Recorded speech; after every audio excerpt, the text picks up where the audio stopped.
안녕하십니까. 요즘에 돈 버는 부동산 시간입니다. 오늘은 놀라운 분들을 모셨습니다. 제가 자랑스럽습니다. 먼저 주제를 먼저 말씀드리겠습니다. 소개하는 분들은 조금 있다가 놀라시게 소개해드리고요. 주제는 2020년 부동산 전망, 부동산 최고수들이 뭉쳤다. 이런 주제로 진행하겠습니다. 오늘 이 프로그램은 합격에서 창업까지 책임지는 공인중개사학원 랜드프로와 함께합니다. 자, 오늘 나오신 놀라운 분들 1번입니다. 한국건설산업연구원 선임연구위원 두성규 박사 나오셨습니다. 안녕하십니까? 안녕하세요. 두 번째 놀라운 분은 재개발, 재건축, 도시정비사업은 이분 앞에 놓을 수가 없습니다. 도시개발신문 전연규 대표님 나오셨습니다. 안녕하세요. 워낙 매체에서 많이 보신 유명한 분이시죠. 건국대학교 부동산학과 신교원 교수님 나오셨습니다. 안녕하십니까? 안녕하세요. 마지막으로 놀라운 분입니다.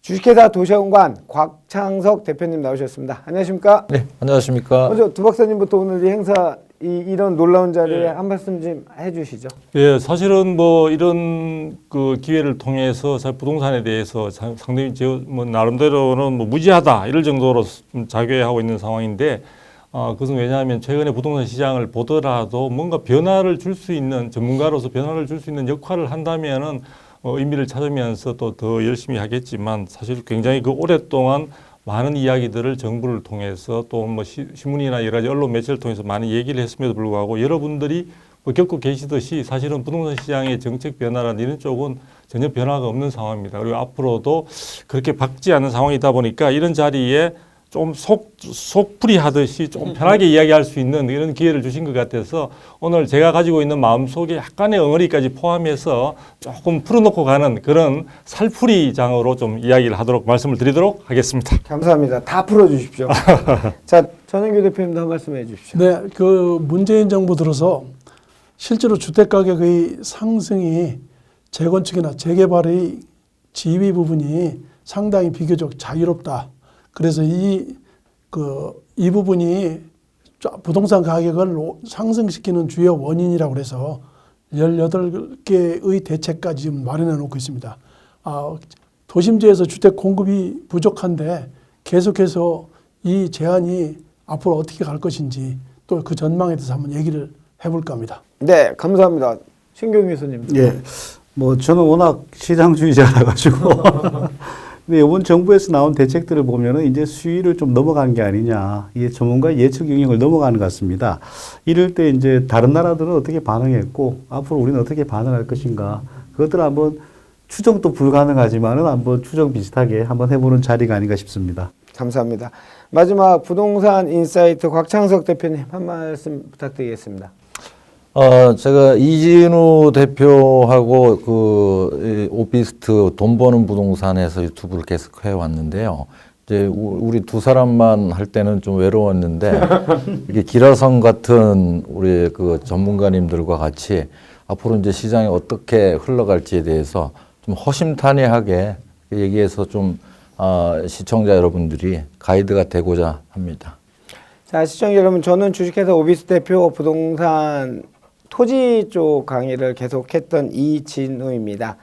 오늘 오신 이 네 분은 두 가지 공통점이 있습니다. 첫 번째는 시장 경제를 존중하는 분들이고요. 두 번째는 부동산 전문가 활동을 하는 제가 인정하는 부동산 초고수들입니다. 물론 요즘 유튜브나 SNS에서 너무도 많은 부동산 전문가들이 등장하지만 그분들이 감히 자격이 안 된다 얘기할 수는 없죠.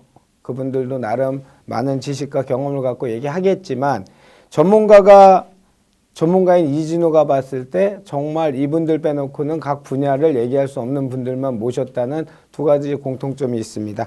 자, 바로 시작하겠습니다. 먼저 첫 번째, 일단 큰 틀을 알아야 되겠죠. 그래서 두성규 박사님과 먼저 이야기 나눠보겠습니다. 2020년 부동산 정책 방향 어떻게 변화될 것이 먼저 그 진행 방식은 주 발제를 질문을 드린 분이 전문가가 해주시고요. 나머지 분들은 원체 다 경험이 많으시니까 좀 거들어서 아까 두 박사님 말씀하신 거 살풀이할 게 있으면 좀 해주시고요.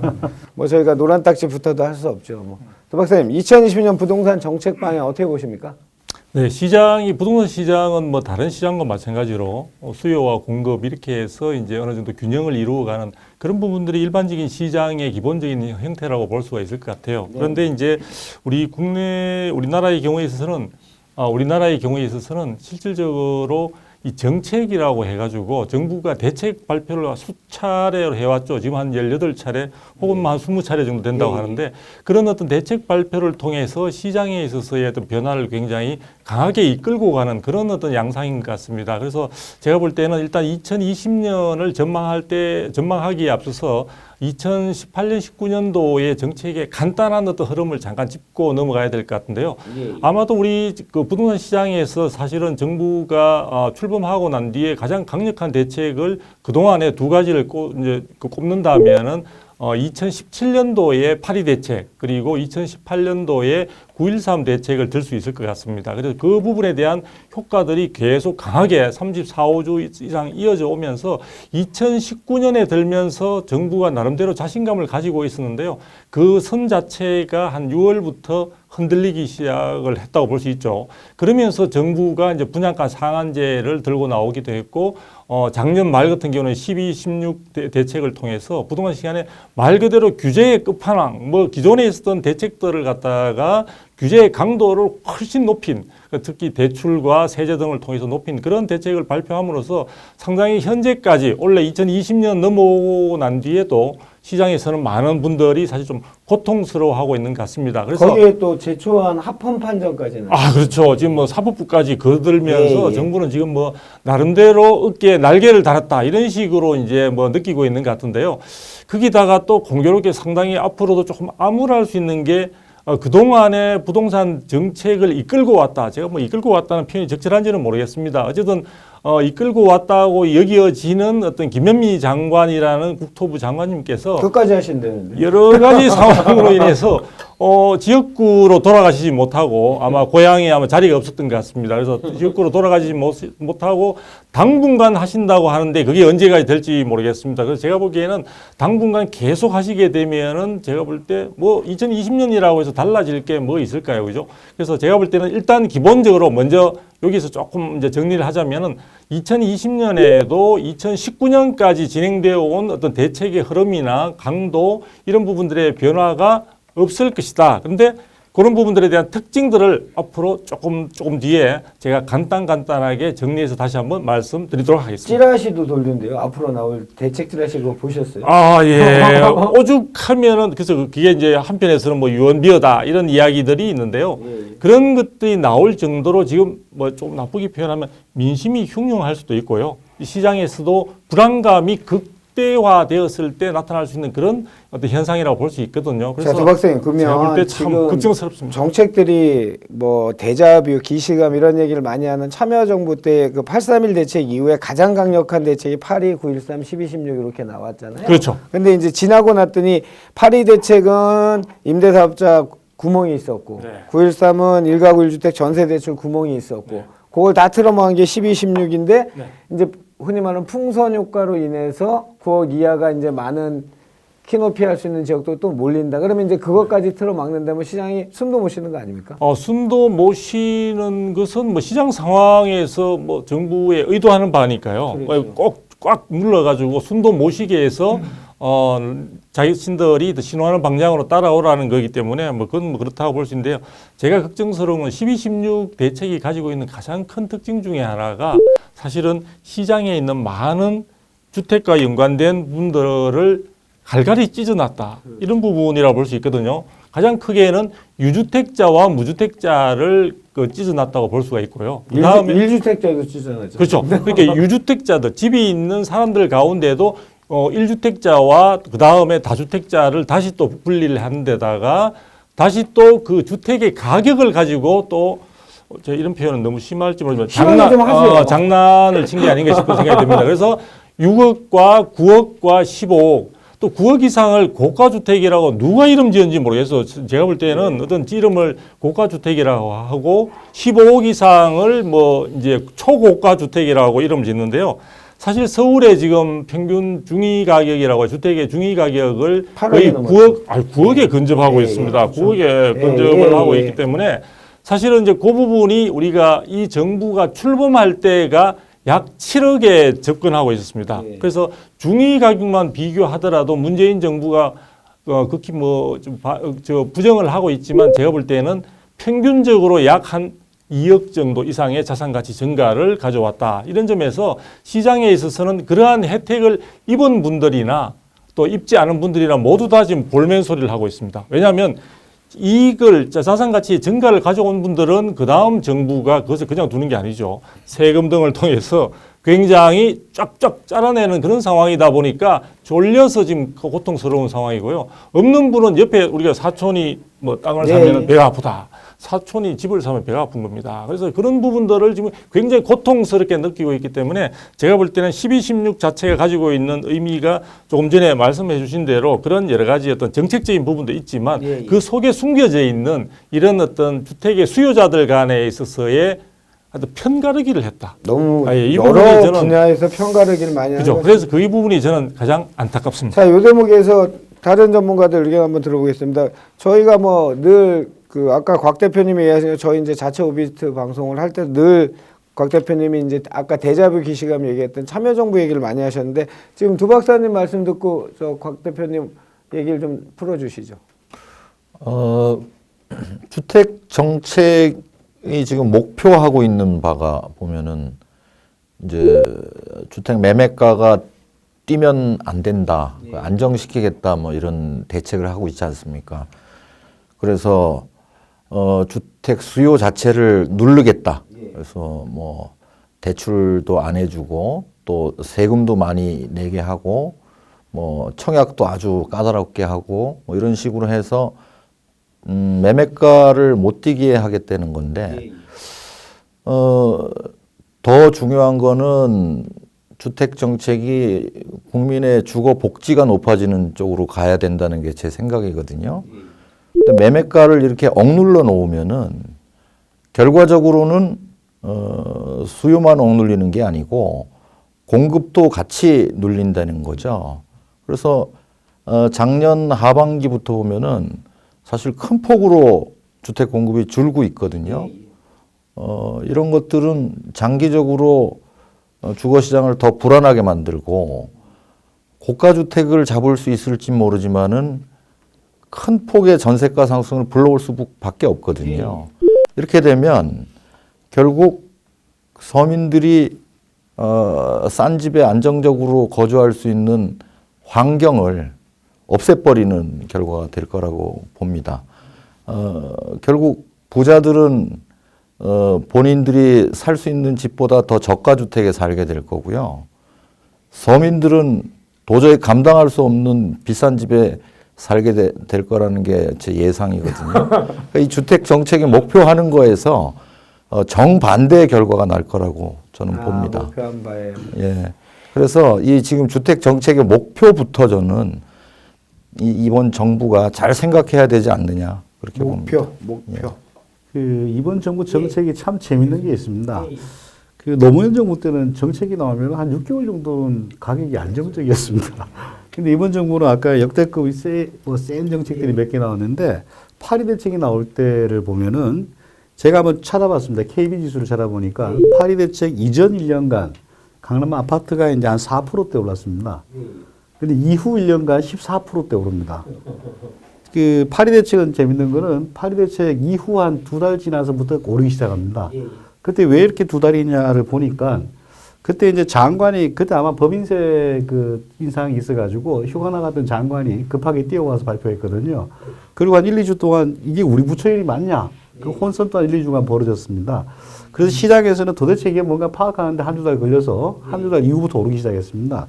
그래서 쭉 뛰었다가 연말부터 조금 안정적으로 갔거든요. 근데 이상하게 9.13 대책에 발맞춰가지고 폭등을 합니다. 그러니까 이제 전국 집값은 계속 빠지는 상황에서 강남과 서울 아파트만 계속 오릅니다. 그러다가 이제 9.13 대책은 정부에서도 작년 초까지도 뭐라 했는가 하면 이제 시장 잡혔다. 실제 마이너스를 막 보이는 상황이었습니다. 근데 여름에서부터 막 뛰기 시작합니다. 그러니까 전국 평균 지수는 전국 평균 지수는 아주 안정적입니다. 그렇죠. 이번 정부 들어서 가지고 처음부터 끝까지 지금까지 한 2%대 좀 더 올랐거든요. 아파트가. 근데 이제 서울 아파트는 뭐 한 20몇 %씩 올랐으니까 서울 아파트, 강남 아파트가. 9.13 대책 나오고 나서는 안정적이고 한 7, 8월까지만 해도 시장은 안정적이다. 그렇게 하다가 분양가 상한제 얘기가 여름부터 나오기 시작했습니다. 그때부터 갑자기 서울하고 강남 아파트가 막 치고 달리기 시작합니다. 그래서 이제 치고 달려서 이제 좀 숨을 고르는데 그 작년 말에 12, 16 대책이 나왔습니다. 시장에서는 굉장히 궁금해하는 게 이번에는 어디로 움직일까.